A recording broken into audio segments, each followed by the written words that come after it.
C'est une patrouille de la Marine nationale, coordonnée par le capitaine de vaisseau Fonkois, sous les ordres du commandant de base, le capitaine de vaisseau Feugueux, que le grappin sera mis sur une importante cargaison de 3000 litres de carburant d'origine douteuse et 6000 litres d'huile de palme transportés à bord d'une grande embarcation spécialisée dans les navettes pour acheminement de ce type de marchandises. Une deuxième saisie qui survient en l'espace de 5 jours, précisément au même endroit que la première au niveau de l'île de Manoka.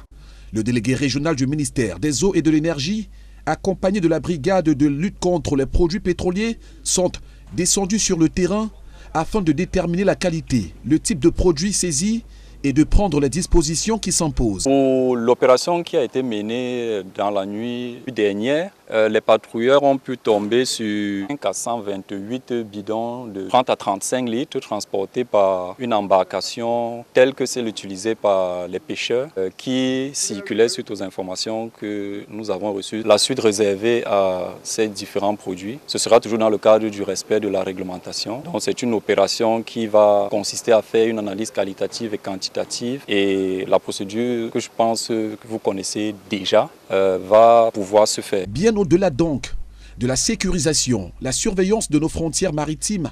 la Marine nationale, partie intégrante de la Grande Muette, a également des missions de service public comme celle de police et souveraineté. Saisi l'équivalent de 10 000 tonnes de poissons, 3 millions de litres de carburant de contrebande,